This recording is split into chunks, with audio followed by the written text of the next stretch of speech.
Hi, I'm Eric Siegel with ericstrains.com. Today we're going to check out the new 3-rail O-scale Alco C-420 diesel from Lionel. Let's start things off with a little history on this engine. The C-420 was manufactured by Alco between 1963 and 1968. The C in the C-420 name stands for Century, as this was part of Alco's Century line of diesels. This was a 2,000 horsepower engine, and it was intended to replace the RS-32. Now, altogether, Alco made 131 of these before they were done. Lionel's model of the C-420 was offered in their 2012 Volume 1 catalog, and then it started arriving in stores in mid-2012. The engine is about 15 inches long, it weighs 4 pounds 8 ounces, it has about 1 pound 12 ounces of pulling power, and the minimum curve needed to run this engine is 0.31. Under the hood, this engine is powered by 2 flywheel motors, and it features Lionel's legacy command system as well as legacy rail sounds. There are 3 ways to operate this engine. The recommended way, of course, is to use Lionel's legacy command system, because that will allow you to get the most out of the engine in terms of features. But you can also run the engine with Lionel's classic TMCC command system, or you can run the engine conventionally with just a transformer and some track. This engine has lots of nice details and features on it, so now let's take a closer look at each part of the engine. On either end of the engine, you'll find die-cast metal pilots that are pretty well done. There are MU hoses on either side of the coupler. The coupler itself is an electrocoupler that can be fired from the legacy or TMCC remote, and all of the steps on the pilots have safety tread on them. The trucks on the engine are also made of die-cast metal, and as you can see, they look pretty nice. The engine also has a die-cast metal fuel tank which houses the speaker for the sound system. Moving up, we've got metal handrails on all sides of the engine and metal safety chains at either end, and we've also got safety tread on the walkways.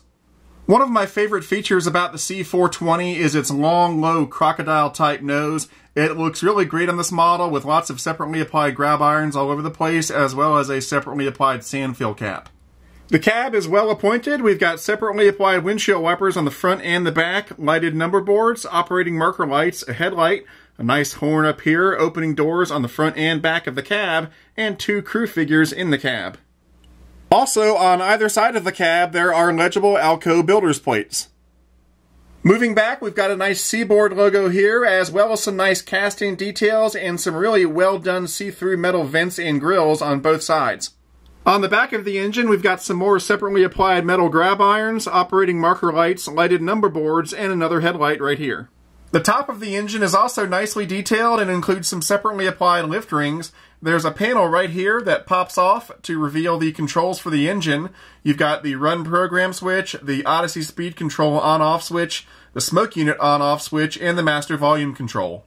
Behind that, you've got the smokestack with an operating smoke unit inside, and of course to load smoke fluid into the smoke unit, you just pour the smoke fluid directly down the stack.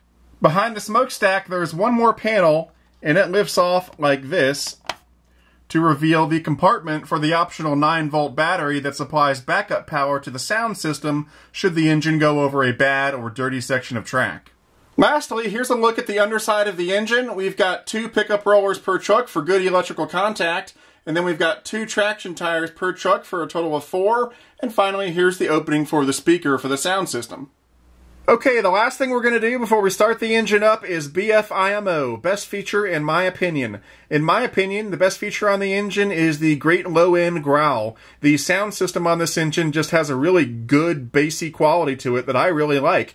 And I'm not saying that the bass on this engine is the best bass I've ever heard. I've certainly got other engines in my fleet that have more bass to them, but considering that this is a pretty small engine, and also considering that it only has 1 speaker, it's got really good bass to it. So in my opinion, the best feature on the engine is that low-end growl. Okay, now comes the fun part. Let's go ahead and power up the engine and take it for a spin. Okay, I've got the engine programmed into my legacy remote, and I'm going to do the extended startup sequence by pressing and holding the start key. Dispatcher here. Do you copy? Over. Roger that. Please start up and stand by. Copy that, dispatcher. We'll get up and running. Out.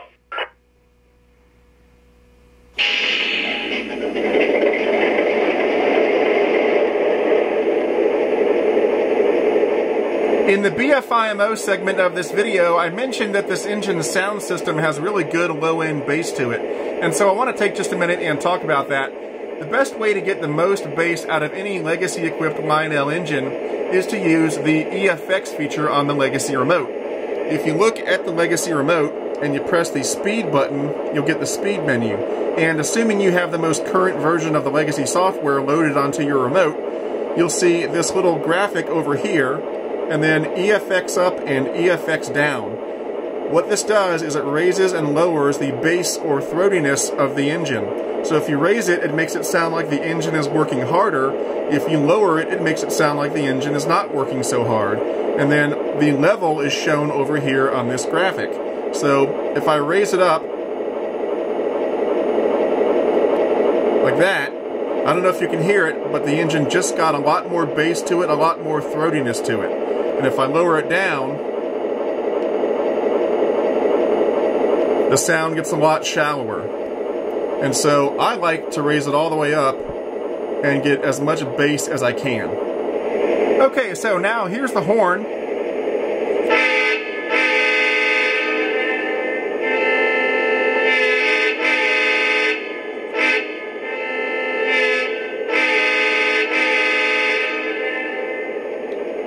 Here's the bell.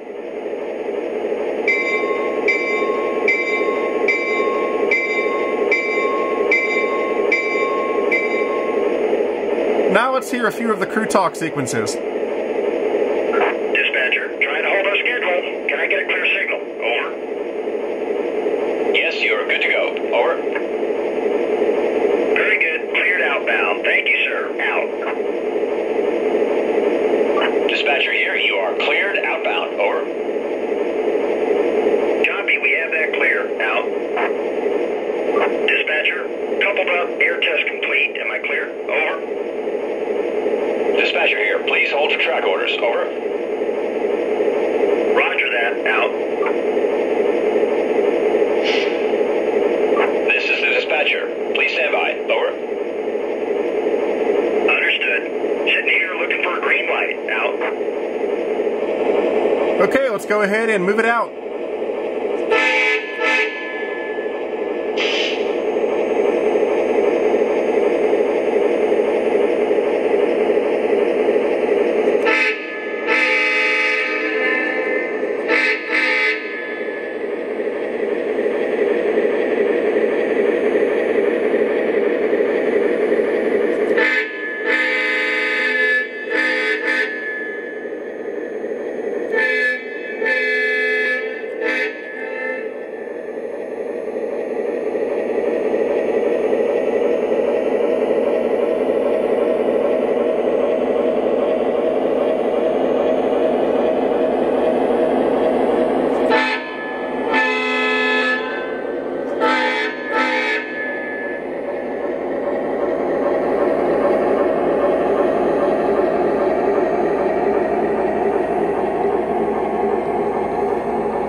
dispatcher. I've got half a tank of fuel. I'm at slow speed. Out.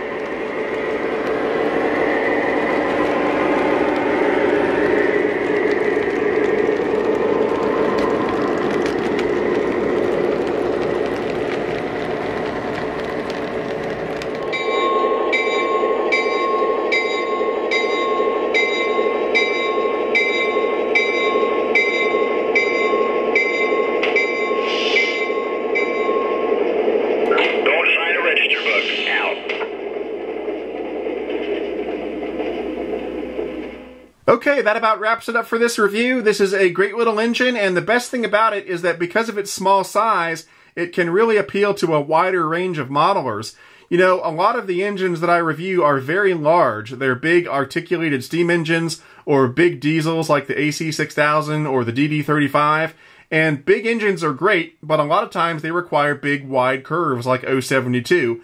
And a lot of you guys don't have big layouts and you don't have room for big 072 curves. And that's where something like this engine fits in. Because its minimum curve is 031, it looks great on a small layout. So it's sort of like a universal engine. It looks great on a big layout like mine, but it also looks fantastic on a small layout. Now, if you're interested in purchasing one of these engines, they retail for about $530. Although if you go through a good Lionel dealer, you should be able to get a decent discount off that retail price. And of course, if you're looking for a good Lionel dealer, try my favorite train store, which is Legacy Station. You can call them at 770-339-7780 or find them on the web at www.legacystation.com. Anyway, that's it for now. I'm Eric Siegel, and I'll see you next time.